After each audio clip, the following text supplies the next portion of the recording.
Bienvenidos a un nuevo episodio de Mundo Interior. Tengo como invitada a Isa Tamariz para contestarnos que la conciencia ambiental desde lo cotidiano tal vez no es tan difícil.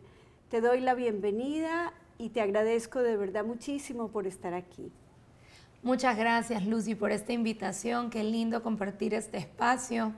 Yo creo que lo más importante para todos justamente es poder detenernos. A veces la vida va tan rápido y no nos damos cuenta de que no hay que estudiar, no hay que ser expertos para poder involucrarnos en hacer un cambio en el planeta.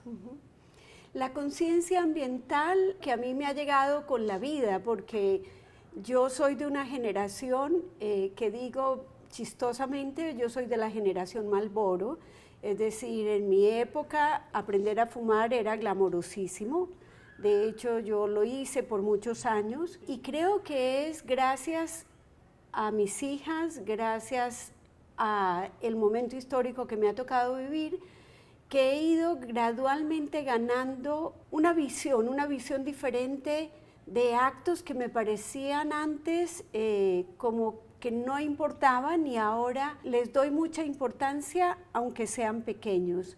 Entonces, cuando digo la generación Marlboro es que creo que si ustedes ven una película, tú ves una película o alguien de tu generación ve una película que se hizo en los años 60, casi que cada uno de los actores tiene un cigarrillo en la mano y el mundo Marlboro se vendía, para mí era como una manera incluso de yo sentirme una mujer independiente, era yo sentarme en un restaurante y prender un cigarrillo Moore, que era un cigarrillo alargadito con una bonita cigarrillera. Bueno, todo esto para decir que no había en nuestra educación nada que siquiera nos hiciera decir que algo de eso tenía un impacto.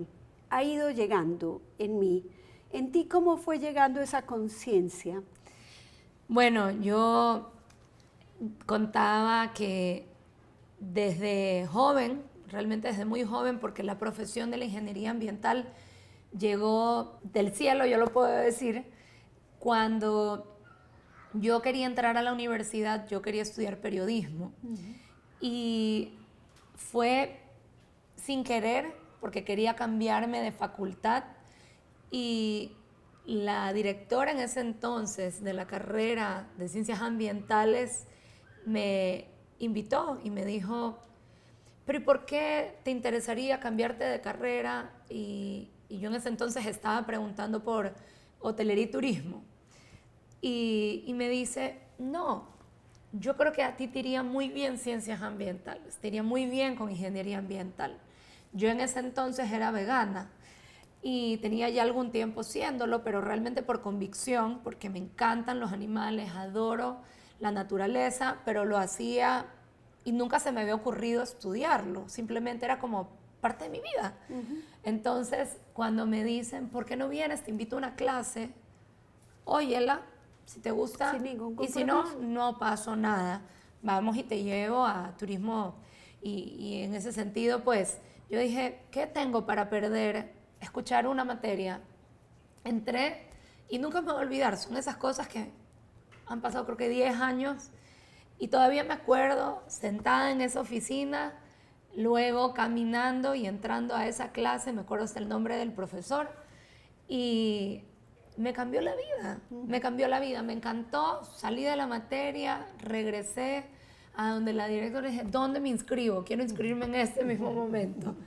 Y así llegué por casualidad, pero yo creo que sin querer, y es a lo que menciono del tema de detenernos y entender lo que hacemos, yo en ese entonces, sin haber estudiado ya, yo ya había hecho una elección de vida y en ese entonces pues era vegana y a su vez pues también ya había tomado ciertas decisiones de mi forma o mi estilo de vida que iban muy alineadas con luego pues hoy en día mi profesión.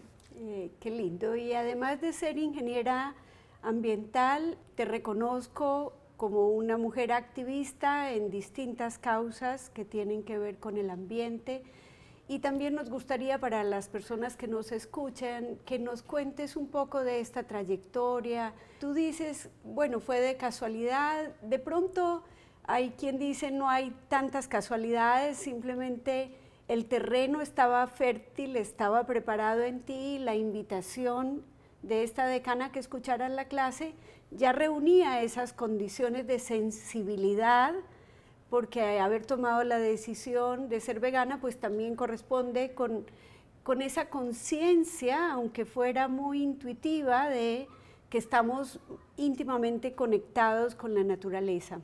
Bueno, yo lo que puedo decir es, para mí, el activismo, y si bien como mi profesión ha ido cambiando, yo arranqué efectivamente estudiando ingeniería ambiental, y en ese entonces lo que yo conocía de cómo se ejercía mi profesión era en la empresa privada, en las empresas consultoras ambientales, pero nunca se me había pasado por la cabeza, al menos no en ese entonces o cuando yo entré a la carrera y también luego cuando empecé a trabajar, porque yo tan pronto me inscribí en la universidad, pues a mí mis papás me dijeron, bueno, mi hijita, usted ya cumplió 18 años, vaya a trabajar.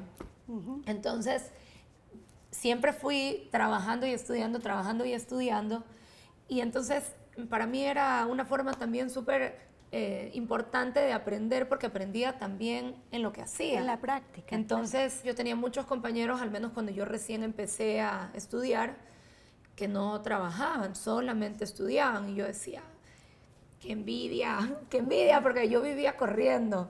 Tenía que irme entre que el trabajo y la universidad, y vivía pues atolondrada a 1000 por hora, pero me encantaba porque cuando me sentaba, yo decía, esto yo ya lo conozco, y esto que lo estoy oyendo en la clase, esto se hace así. Entonces me encantaba poder participar, porque inclusive yo desde mi misma profesión, cuando trabajaba, tenía preguntas que otros compañeros tal vez y no las tenían, justamente porque pues estaban aprendiendo recién la teoría. Fue muy bonito, me encantó mi trayectoria en la universidad, o sea, el tiempo en el que estuve estudiando. Y bueno, eventualmente ya yo pasé del sector privado al sector público. Mi primer trabajo en el sector público, que fue, me acuerdo, en el terminal terrestre de Guayaquil. Claro, pues venía del sector privado y yo con una emoción y una chispa y una velocidad que la tiene el sector privado, que el público pues no la tiene, todo es un poco más lento. Me costaban los procedimientos y yo todavía era como muy jovencita, entonces no tenía, creo que ni haber tenido 24 años tal vez. Y yo venía como con este ritmo y es mi forma de ser y este ímpetu. Y no, pero es que yo quiero hacer esto. No, pero es que el proceso es así. Y yo, ay, no. Entonces entendiendo los procesos, pero entendiendo de que cada cosa tiene su propio ritmo, ¿no? Y me adapté. Siento que de una u otra forma dejé mi huella. Habían cosas que yo decía, porque yo en mi casa reciclaba, seguía siendo vegana. Entonces yo no entendía cómo estar en un sitio y que se generara tanta basura, y yo decía, pero no puede ser, aquí pasan miles y miles y miles de botellas, ¿cómo puede ser que la gente no recicle? Entonces yo decía, no puede ser, esto no tiene que quedarse así. Entonces hicimos, bueno, primer proyecto en el que me involucré, y bueno, dijimos, vamos aquí a reciclar.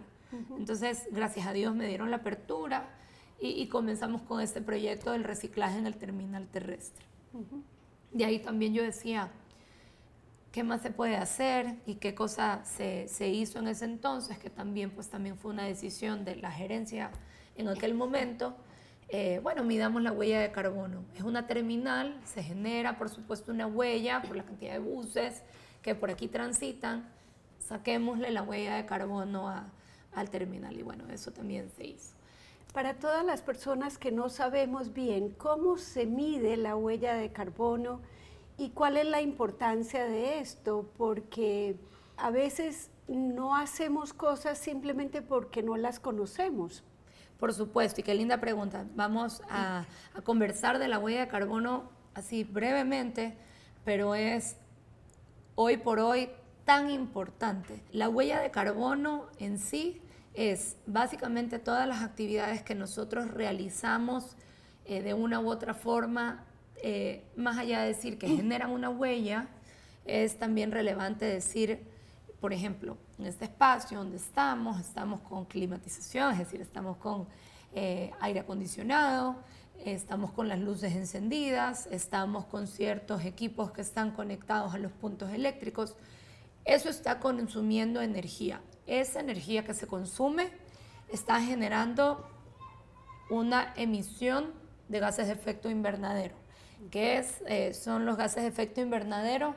Pues son ciertos gases, como es el caso del dióxido de carbono y a su vez otros gases que se generan y se emanan a la atmósfera, y eso de alguna forma ¿en qué aporta o en qué influye negativamente? Influye en que hoy por hoy también se habla de que el cambio climático, el clima va a cambiar. ¿Cómo va a cambiar? Porque los eventos extremos, las sequías, las inundaciones y a su vez también la temperatura global está aumentando. ¿Y cómo aumenta? Porque todos, así si multiplicamos por la cantidad de millones de habitantes que estamos en el mundo, todos de alguna forma estamos generando este impacto. Entonces, las actividades individuales de nosotros, pero a su vez, por supuesto, las que más generan impacto son las de las actividades industriales, que también generan a su vez emisiones. Entonces, es importante medirlas. Claro, ahora veo la conexión entre estar en una empresa, bueno, o en un espacio de trabajo que tiene que ver con el transporte de las personas, cuán importante era aportar este conocimiento de debemos medir la huella de carbono y si tenemos, digamos, esta producción, intentemos bajarla. Correcto, exacto, y eso justamente es lo que se hace.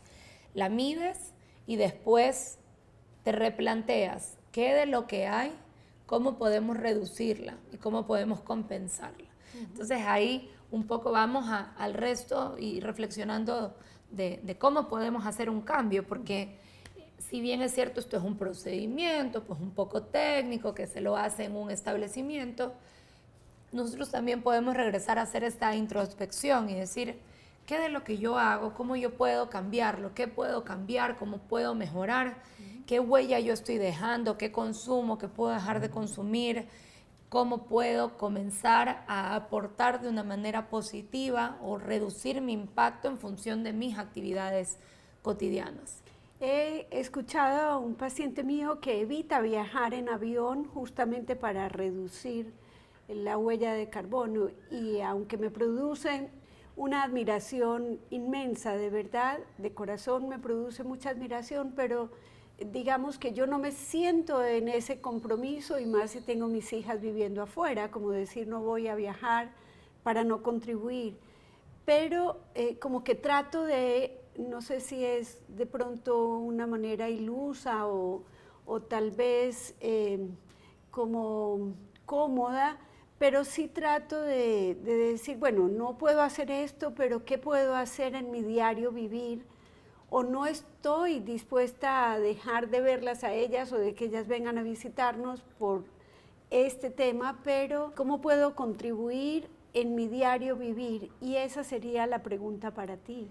Exacto, porque a mí me encanta el término ambientalistas imperfectos, porque no tenemos que ser profesionales o no tenemos que solamente los profesionales que estamos en esto poder aportar. Y también hay otro dicho que me encanta que dice, lo bueno no debe de ser lo enemigo de lo perfecto. Entonces no tiene que yo precisamente llegar al extremo. Y yo me recuerdo, yo ya no soy vegana, pero sí tengo mis días sin carne. Realmente en mi casa yo no compro carne roja y procuro no comer mamíferos, que me río, pero lo digo en verdad, procuro no comer mamíferos, en verdad es una decisión personal y cada quien en función de su estilo de vida y las elecciones que hace a diario debería de alguna forma poder aportar con cosas que son pequeñas, pero sí hacen el cambio. Y para mí, ¿qué es lo más importante? Es tomar estas elecciones de vida constantes, permanentes, y como hay también este término en inglés que hablan del habit stacking, o sea, de repente empiezo con una cosa y luego cuando ya la incorporé en mi rutina, luego agrego a otra. Claro. Y luego cuando ya también ya tengo estas dos y han sido sostenidas en el tiempo, le agrego la tercera y así sigo sumando. Yo creo que en la parte ambiental es un poco parecido. Por ejemplo, puede ser que alguien no esté acostumbrado a utilizar fundas reutilizables, Claro. porque le cuesta. Pero si yo empiezo solo por eso y comienzo a rechazar las fundas plásticas que me entregan en la tienda y comienzo ya a incorporarlo en mi vida diaria y me Claro, a preguntarán, tener en el carro Claro. las que son recicladas. exacto, entonces las que son de Cambrela, por ejemplo, y me dirán, pero es que no me acuerdo, ponlas en todas partes, ponla en la manigueta de la puerta, ponla en el carro, mete una en tu cartera, tenlas por doquier para que cuando vayas a ir al sitio solamente te tengas que acordar de eso. Estoy rechazando las fundas. Entonces la tienes en todas partes ya guardada. O hay veces que compras 3 cosas y te dicen, le guardo en una bolsa, pero si yo ya sé que estoy en la tienda y luego me voy a ir a mi casa, ¿por qué necesitas la bolsa? No la requieres. Claro. Llévatelo en la mano, lo vas a trepar al carro y de ahí llegas a tu casa y lo guardas donde tengas que guardarlo. Uy, yo vivo eso todos los días y me pasa que ya está tan incorporado, por ejemplo, el separar las basuras. Es decir, te puedo mostrar en la parte de atrás de la casa tengo aquí el plástico, aquí el vidrio, aquí las latas. Tener un lugar donde yo puedo llevar esto y que es de fácil acceso también a mí me ha ayudado un montón, porque cuando dices, uy, pero tengo que llamar a una persona que venga a recoger el reciclaje, tal vez se me hace como que no encuentro el tiempo. Es decir, creo que el poder incorporar, no solo que a medida que vas haciendo una cosa y ya se te vuelve natural y ya es como inadmisible ir al súper sin llevar tus propias fundas, del mismo modo va creciendo como este deseo. Si yo veo que alguien en casa bota la basura, una cosa plástica, yo la retiro y voy y la pongo, o sea, simplemente es ya un hábito y eso me hace como sentir algo estoy haciendo. Así es. Otro ejemplo, yo soy fanática del café. Me encanta el café, vibro por el café, me fascina. Bienvenida a mi club. Y seguro que quienes nos escuchan también serán algunos fanáticos del café. En este mundo del consumismo, y también de su generación o la generación de mi mamá, antes no había tanto lugar para comer afuera. Y eso no es una mala publicidad hacia la gente que tiene negocios propios, para nada. Pero es el hecho de que antes no había el consumismo que hay hoy por hoy, de que paro a comprarme el café y por ende me lo ponen en un desechable, que también por supuesto es basura. Entonces yo, por ejemplo, disfrutaba tanto el capuchino y yo decía, pero me encanta. Y por ejemplo, yo tengo en mi casa, seguro quienes nos escuchan también deben de tener, varios vasos que son para poner el café y poderlo llevar cuando lo hacemos en casa. Y yo tenía mi tacita y me la llevaba y yo le decía, por favor, póngame el café aquí, porque yo quería disfrutar ese café. Entonces, de la misma forma como tenía la bolsa de Cambrela, también metí allí mismo dentro de la bolsa el vasito de café. Y me encanta, pero por ejemplo, hoy por hoy, ¿ya qué hago? Yo dije, pero me gusta tanto el capuchino. ¿Y cómo yo no puedo hacer un capuchino igual de rico? Entonces me detuve y lo agregué a mi rutina diaria y yo decía, voy a comenzar a probar diferentes recetas hasta encontrar la mía propia, que a mí me encante. Termina siendo hasta un tip de ahorro, porque no había cosa para mí más bonita de que en la mañana yo disfrutar mi taza de capuchino, yo preparármela, detenerme un ratito a leer mi libro y detenerme ahí a tener mi momento de la mañana. Qué lindo esto que estás diciendo, Isa, porque esta conciencia no solo te lleva a incorporar nuevas acciones en tu vida cotidiana, sino que redundan en mucho bienestar. Por eso, en un podcast como el mío, de Mundo Interior, tu tema se volvía pertinente, porque yo sí creo que hay una conexión muy grande entre el bienestar de las personas y esta conexión con la pausa, por ejemplo, con el ir más despacio. A mí toda la naturaleza me habla mucho de procesos, de cómo es mi modo de contrarrestar a veces la rapidez de la vida cotidiana, porque cuando yo me ocupo de mis plantas, por ejemplo, estoy ocupándome de una actividad que me obliga a hacer cosas despacio, a tener ese goce con la hojita nueva que sale, bueno, con cambiar la tierra de una planta, pero un poco tu comentario sobre este momento de la pausa y cómo tú empezaste a disfrutar eso y a sentir que como que se van encadenando pequeñas acciones de la vida cotidiana que finalmente contribuyen a darte esa sensación de que sí estás haciendo algo para contribuir al ambiente. Así es, y qué lindo porque ya ahí como nos ampliamos un poco más y se lo llama como el slow living. Y justamente es eso, o sea, no solamente es el hecho de aportar al medio ambiente, pero también de poder detenernos y estar en el aquí y en el ahora. Entonces, esa pausa que yo converso de hacerme el café. No genero mayores residuos porque me lo tomo en casa, disfruto del hecho de terminar de tomármelo y agarrar el afrecho del café y saber que luego era mi planta, que la adoro. Y, por ejemplo, también es el hecho de los procesos, la evolución. Qué lindo es, por ejemplo, también en casa comemos muchas frutas, muchos vegetales. Todo lo que son residuos orgánicos en mi casa se hace compostaje. Y yo a mi hija, ella llegó a este hogar donde esto se hace y terminó para ella siendo tan natural porque ella ya sabe que en casa hay plantas, ya sabe que los orgánicos se van otra vez a la tierra y es el aprender haciendo. O sea, ella no tuvo que aprenderlo en una clase, no tuvo que aprenderlo en ninguna forma rígida, sino lo aprendió haciendo y para ella es tan natural. Entonces, creo que eso es como lo más importante también cuando somos padres, el poder enseñar con el ejemplo y enseñarles a los niños haciendo. Entonces, muchas veces me pasa que tengo amistades que también están en este mismo entorno ambiental y me cuentan que de repente a sus hijos no los llevan. Yo digo, ¿por qué no los llevas? Llévalo, va a aprender haciendo. Mi nena desde que tenía 2 o 3 años, desde que ya se podía parar solita y caminar, yo me la llevaba a reforestar. Ella ya se incorporaba a estas actividades para nosotros naturales, o de repente íbamos a hacer una liberación de algún animalito que había sido rescatado y gracias a Dios iba a poder ser liberado, y también la llevaba. Entonces, animales que otros niños tal vez no conocían o no conocen por tal vez estar como en la rigidez de la ciudad, de lo gris, el no llevarlos a conocer y el no llevarlos a explorar y el no llevarlos a hacer.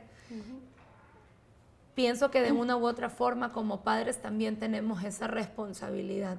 Y antes se hablaba de que los temas ambientales eran problemas para las futuras generaciones. No, los problemas ambientales son ya de la generación actual y por eso es que nosotros somos los que tenemos la responsabilidad de hacer y de tomar acción y de a su vez de una vez a esas futuras generaciones, de una vez ya enseñarles desde chiquitos. Y no lo tiene que hacer el profesor en la clase, no lo tiene que hacer en el aula. Esa responsabilidad de nosotros también como padres.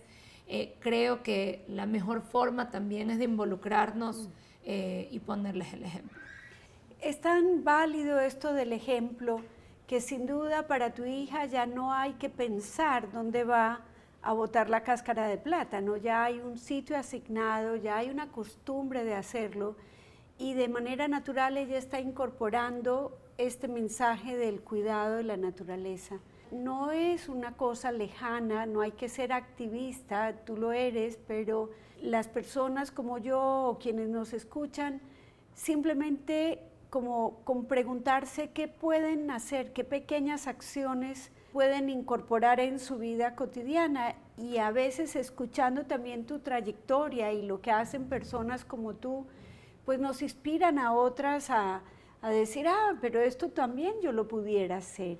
Claro que sí. Me gustaría volver sobre algo que dejé empezado en la conversación ahora, y era de tu experiencia, porque acabo de mencionar que no solo es una profesión, tú tienes un estilo de vida, y en ese estilo de vida hay un compromiso. Y creo, porque te sigo en redes, que has estado en distintas causas, por así decirlo. ¿Nos cuentas un poco de esas experiencias y cómo has ido llegando a ellas y qué te han dado, o cómo pudiéramos nosotros, que no tenemos esa conciencia, empezar a incorporarla? Claro que sí. Bueno, a mí me encanta también algo que, como creo que lección de vida todos nos podemos llevar, lo aprendí de mi esposo, y es la coherencia. Ya voy a hablar de mi carrera un poco en estos últimos años, pero yo creo que para cualquiera que nos escucha es tan importante la coherencia. El que yo lo que digo, yo lo haga, porque el yo decir algo y luego no predicar con el ejemplo, yo siempre como regreso a eso, porque eso lo puede aplicar cualquiera en su profesión. Entonces, ¿cómo yo podría juzgar algo que yo no estoy dispuesto a hacer? O cómo yo podría sugerirle a otro que lo haga si yo no lo hago. Por ejemplo, y ahí como me detengo, y ya regreso al tema, pero por ejemplo la puntualidad. ¿Yo cómo puedo exigir a otro que sea puntual si yo no lo soy? Tengo que yo serlo primero para poder aplicarle la misma vara de medida al resto.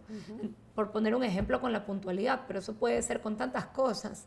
Entonces, por ejemplo, la persona puntual, que seguro también quienes nos escuchan, habrán personas que dirán, uy, yo no soy, o yo sí soy.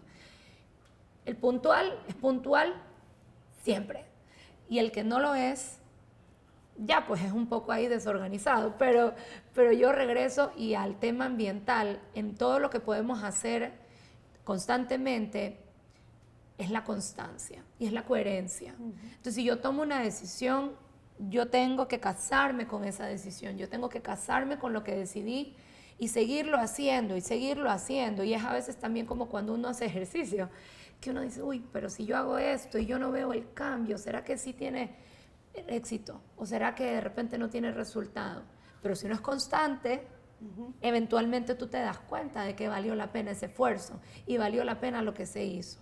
En la gestión ambiental o en la conciencia ambiental esto es igual, porque regresamos al compost y al orgánico.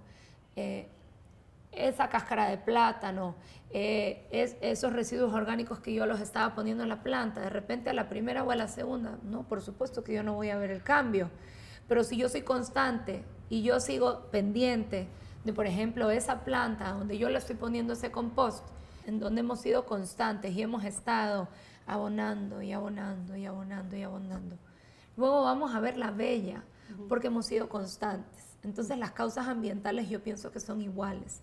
Uno tiene que ser claro con qué causa uno se casa y con qué causa uno quiere seguir. Yo entré al sector público, como conversaba, y sigo todavía en él, pero porque yo dije, en el sector privado yo sí puedo hacer un cambio, pero si yo no me ensucio y otros tampoco se quieren ensuciar para hacer el cambio, entonces ¿quién lo va a hacer? Claro, ¿Quién lo va a hacer? Nadie lo va a hacer. Entonces son esas decisiones de siempre de la mejora continua, dónde estamos, a dónde vamos y cómo podemos mejorar. Entonces por donde uno pasa, pienso que uno tiene que ir dejando una huella. A veces es más fácil, otras veces es más complicado. ¿Y esa motivación te llevó a hacer una maestría en Derecho Ambiental? Sí. ¿Estoy en lo correcto? Sí, esa etapa de mi vida cuando entré al sector público, porque realmente uno tiene que involucrarse con muchas leyes, normas, ordenanzas, regulaciones. me di cuenta que esa fue la rama que me gustó en mi carrera. Y yo dije, quiero estudiar Derecho Ambiental, hice mi maestría, la terminé. Hoy por hoy también estoy ejerciendo la docencia en la UES. Este mes arranco con docencia en la ESPOL. Y, por ejemplo, el primer día que yo llegué a darle clases a mis chicos, les preguntaba y yo les decía, porque son ingenieros ambientales, bueno, futuros ingenieros ambientales, y yo les preguntaba, ¿por qué ustedes estudiaban esta carrera? ¿Por qué la escogieron? Quería escucharlos, ¿qué los había llevado a ellos a escoger esta profesión? Y todos me daban diferentes respuestas y les preguntaba en qué ramas o en qué parte de la carrera querían especializarse. Cada uno me daba un resultado diferente, una respuesta diferente, pero yo les preguntaba, ¿y por qué crees que tenemos que estudiar esto? ¿Por qué crees que existe la ingeniería ambiental? Ahora me causa como un poco de gracia, creo que ya ahora lo entienden de una manera un poco diferente, pero yo les preguntaba, ¿por qué estudian esto? ¿Y por qué creen que es importante? Y la respuesta tal vez era como tan acartonada, porque cuando tú no sales a ir a ver el río contaminado, no sales a ver las hectáreas deforestadas, cuando tú no tienes la oportunidad de ver un animal muerto por una decisión de alguien que pues evidentemente no le importó, porque no lo entiende y no está casado con la causa, cuando no has visto eso, todavía no entiendes la importancia de lo que estudias y lo que haces.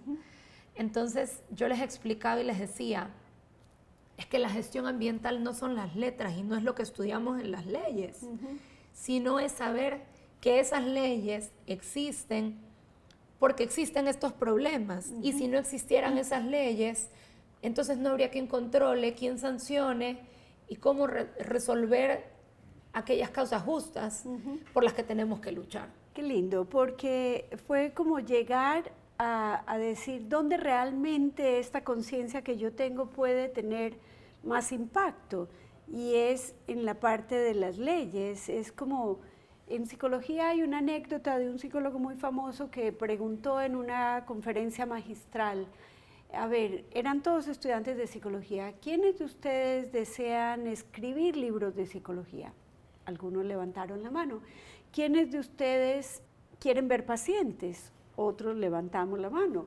¿Quiénes de ustedes quieren dar conferencias sobre temas de motivación? La conferencia era sobre ese tema. Después de hacer esta serie de preguntas relacionadas con el ámbito del desarrollo profesional, luego les dijo, bueno, ustedes me invitaron a hablar de motivación y yo les voy a decir, si cada uno de ustedes no es el llamado a hacer eso que desea hacer, entonces ¿quién? Claro. Y es así. Entonces tenemos que buscar esa llamada, ese llamado, entender cuál es la causa.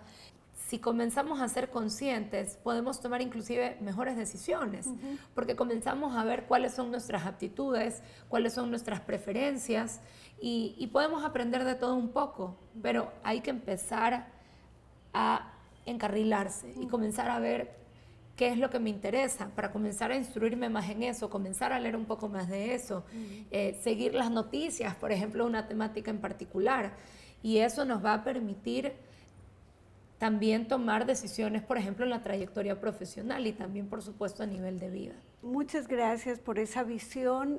Creo que otro de los mensajes que yo pues te he percibido en conversaciones previas y en lo que te sigo es: no hay que hacer grandes cosas, se puede empezar por muy poco, y al empezar por muy poco y ser coherentes, como bien nos indicas, en poco tiempo vamos a sentir que vamos a tener ganas de hacer más cosas. Exactamente. Y es empezar, pero empezar no el lunes, la siguiente semana. No hay que esperar el tiempo perfecto ya es ahorita. El tiempo perfecto ya es ahora. Para quienes nos escuchan, es, por ejemplo, ¿qué voy a hacer más tarde? ¿Cómo puedo en esa siguiente decisión que me va a tocar, siguiente decisión de consumo, cómo puedo hacerlo de una forma en que genere menos impacto? Y tenemos que empezar ahora empezar ahora y seguir viendo cómo podemos mejorar. Creo que esa es la mejor forma de dejar una huella en este planeta. Creo que me queda para ti una pregunta y es relacionada con mi ámbito del saber, y es que a veces también en gente muy joven yo empiezo a ver una angustia por temas ambientales, y puede ser una parte real, digamos que es una angustia sustentada en algo real, pero en tu caso, ¿como qué mensaje pudieras darle a una persona que tiene 14, 15 años y empieza a estar como muy sensible con esto de que tal vez estamos dañando mucho el planeta o que lo hemos dañado ya mucho y que tiene como esta angustia? ¿Qué pudieras de pronto decirle tú que es esperanzador? Porque creo que pues tienes un conocimiento muy amplio y tú misma has vivido y te has involucrado con muchas cosas que ya puede decirse marcan una diferencia. Sabe que me causa risa y cada vez lo interiorizo más. Hay un término que se ocupa que es la ecoansiedad. La ecoansiedad, o sea, no es un invento de Isabel, es un término que hoy por hoy lo escuchamos más.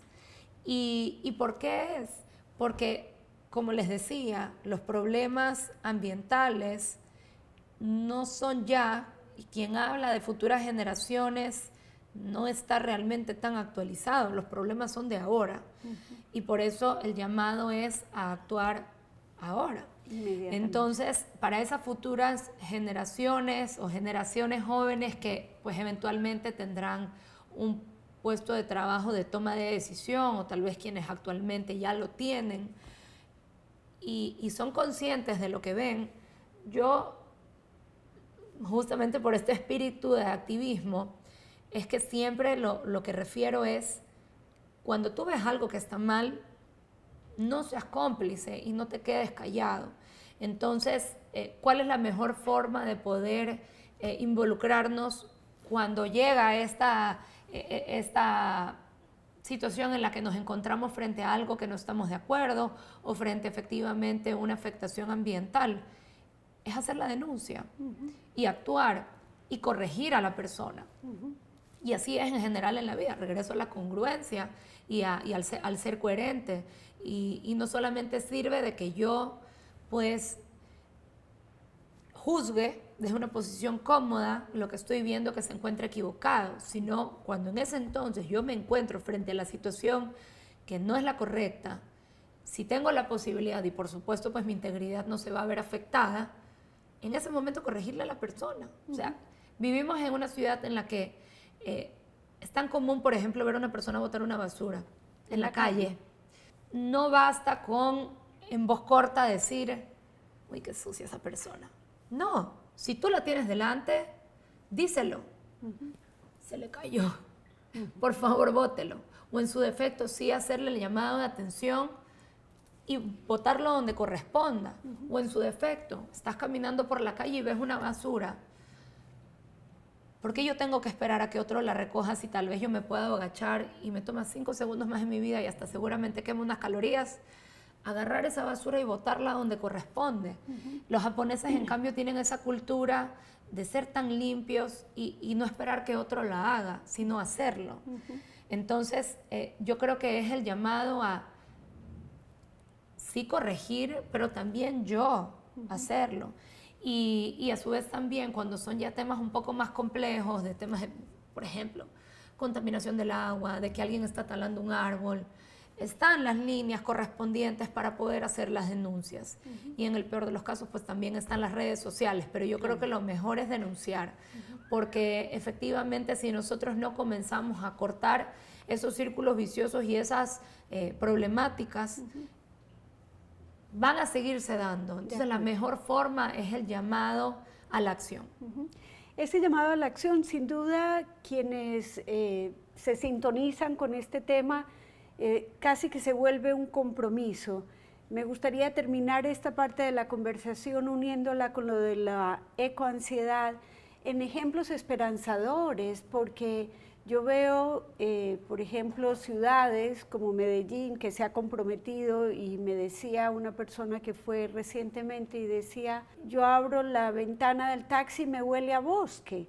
O sea, una ciudad que se ha comprometido con que haya espacios verdes, que haya un mejor manejo del agua lluvia.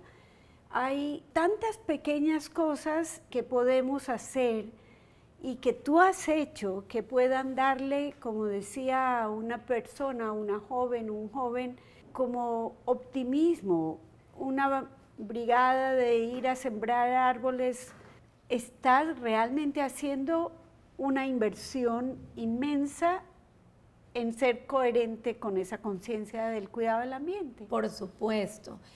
Y qué bonito es eso, porque efectivamente desde esa ecoansiedad, eso nos demuestra de que hay una sensibilidad.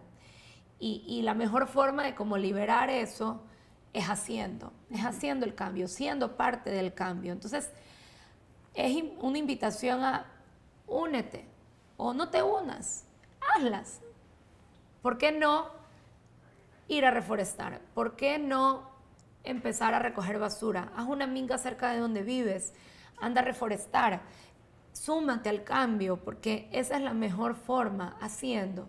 Y esa energía, que yo siempre hablo como la energía creadora, de esa ansiedad que puede haber, es porque hay una sensibilidad, hay una conciencia de que algo está mal, pero eso que está mal puede ser corregido y todos podemos ser parte de crear un mejor planeta. Y si bien podemos verlo lejano, tenemos que empezar por alguna parte, y hoy por hoy las generaciones sí tienen ese despertar de lo que tiene que cambiarse. Entonces es una invitación a hazlo, cerca de donde vives, es una invitación a organízate, organiza a 5 o 6 personas, y simplemente el hecho de organizarse algunos y empezar a hacer, vas a poderte dar cuenta de la huella que puedes dejar. Muchísimas gracias, de verdad que es una inspiración escucharte, provoca que esas acciones pequeñas que hacemos se extiendan, que invitemos a las personas al lado a no subestimar la importancia de pequeñas cosas, porque las grandes transformaciones se hacen con pequeños pasos. Así es. Muchas gracias, Lucy, por invitarme. Ha sido un espacio maravilloso, una linda conversación. Gracias a ti.